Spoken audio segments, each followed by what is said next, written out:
अस्सलामुअलैकुम, वेलकम है आप सभी का इस नई वीडियो में। तो सिक्किम सोरा की तरफ से काफ़ी बड़ी अपडेट और काफ़ी बड़ी खुशखबरी है आप सभी बच्चों के लिए। सिक्किम सोरा की तरफ से फाइनली यहाँ पे BSc nursing, BSc paramedical, BSc technology और उसके साथ साथ एमएससी नर्सिंग का जो डायरेक्ट एडमिशन का नोटिफिकेशन है वो इशू किया गया है। और काफ़ी सारी सीट्स आपको सिक्किम सोरा में बीएससी नर्सिंग, पैरामेडिकल और टेक्नोलॉजी और उसके साथ साथ एमएससी टेक्नोलॉजी कोर्सेज और बीएससी टेक्नोलॉजी कोर्सेज में यहाँ पे देखने को मिलेंगी।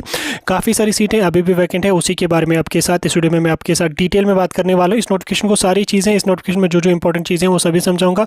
क्या एलिजिबिलिटी है, कैसे फॉर्म भरना है, कब से कब तक फॉर्म भरना है, सब कुछ जानने के लिए ये वीडियो एंड तक देख लेना। चैनल को भी सब्सक्राइब कर देना, व्हाट्सएप और टेलीग्राम ग्रुप ज्वाइन कर लेना, लिंक आपको डिस्क्रिप्शन में मिल जाएगी। तो चलिए वीडियो को शुरू कर ले। तो देख लेते हैं यहाँ पे सिक्किम सोरा बीएससी नर्सिंग, पैरामेडिकल और बाकी कोर्सेज के डायरेक्ट एडमिशन की नोटिफिकेशन के बारे में। तो देखो, आप सभी जानते हैं कि डायरेक्ट एडमिशन के प्रोसेस जम्मू कश्मीर में चल रहे थे।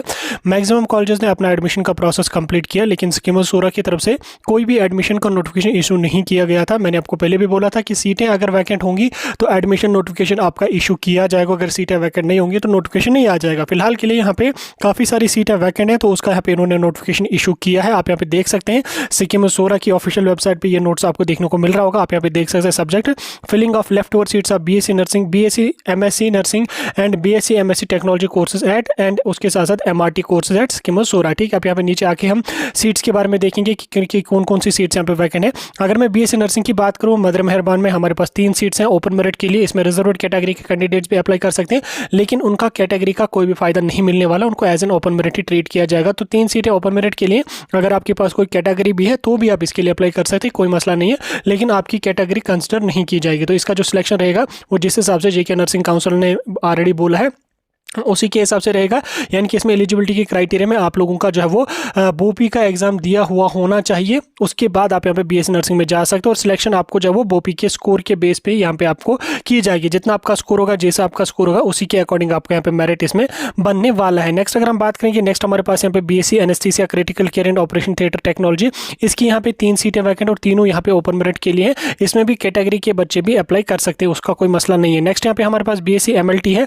बीएससी एमएलटी में टोटल 9 सीटें वैकेंट है, जिसमें 2 ओपन मेरिट के लिए, 1 एससी के लिए, 2 आरबीआई के लिए, 2 ओबीसी के लिए, 1 एसटी 1 के लिए और 1 एसटी 2 के लिए। तो कुल मिला के यहाँ पे बीएससी एमएलटी में आपको 9 सीटें देखने को मिलेंगी। इसका क्राइटेरिया ये है कि जिस हिसाब से जेके नर्सिंग काउंसिल ने ऑलरेडी बोला है कि मतलब पैरामेडिकल कोर्सेज के लिए बोपी के एग्जाम दिए बिना भी आप यहाँ पे एलिजिबल हैं। अगर आपने बोपी ना भी दिया है तो भी आप एमएलटी, ओटी वगैरह बीएससी नर्सिंग को छोड़ के बाकी कोर्सेज में अप्लाई कर सकते हैं, लेकिन बीएससी नर्सिंग में विदाउट बोपी आपका एडमिशन किसी भी सूरत में नहीं होगा। देन उसके बाद अगर मैं BSc radiology and imagining technology की बात करूं तो एक यहाँ पे इसमें सीट वैकेंट है। बीएससी रेडिएशन टेक्नोलॉजी में अगर हम बात करें तो 2 सीटें वैकेंट है, एक ओपन मेरिट के लिए और एक आरबीए के लिए। उसके बाद BSc MLT technology, medical laboratory technology की अगर मैं बात करूँ तो इसमें एक सीट एसटी 2 के लिए वैकेंट है।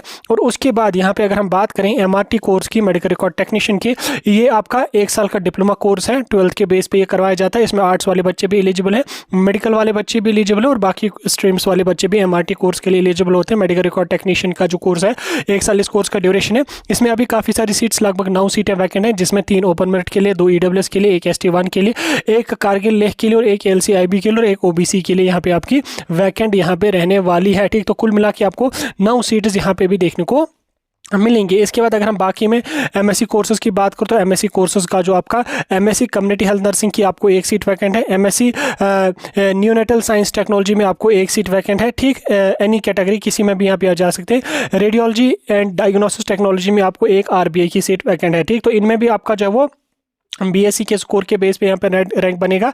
अगर बीएससी एमएससी नर्सिंग हो तो उसमें आपको बोपी के बिना नहीं होगा, लेकिन टेक्नोलॉजी में आपका या पैरामेडिकल में आपका जो है वो विदाउट बोपी भी यहाँ पे हो सकता है। फॉर्म सबमिट आपको कब तक करना है? देखो, फॉर्म सबमिट के लिए यहाँ पे इन्होंने 6 नवंबर तक का टाइम दिया हुआ है। 6 नवंबर तक आप लोग अपना ऑनलाइन फॉर्म सबमिट कर सकते हैं। ऑनलाइन फॉर्म कहाँ से आपको सबमिट करना वो भी आपको मैं समझा दूंगा। ऑनलाइन फॉर्म आपको सिक्किम्स की जो ऑफिशियल वेबसाइट है www.sikkims.ac.in, इस वाली वेबसाइट पर जाके आपको अपना ऑनलाइन फॉर्म सबमिट करना है।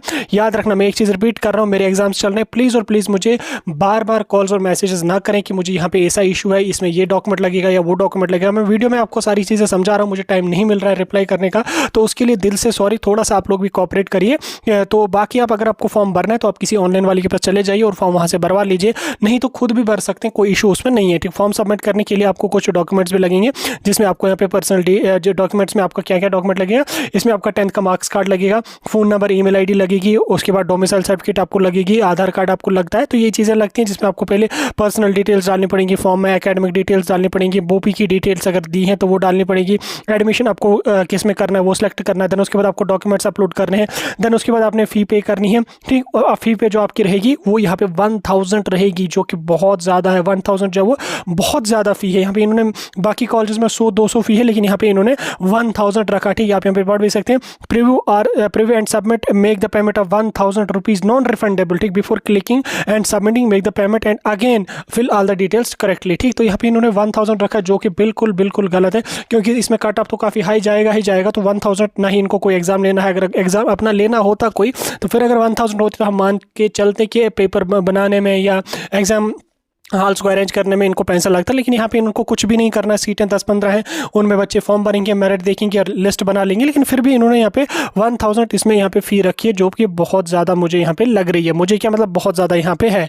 ठीक, उसके बाद आपको फॉर्म जब आप भरेंगे, फ़ी भरेंगे, आपको फिजिकली फॉर्म सबमिट करने की कोई भी ज़रूरत नहीं है। आपको फॉर्म जस्ट सबमिट करना है, फ़ी सबमिट करनी है, वो ऑटोमेटिकली इसका इसमें क्या कहते हैं इसको, स्कीम्स सोरा में चला जाएगा।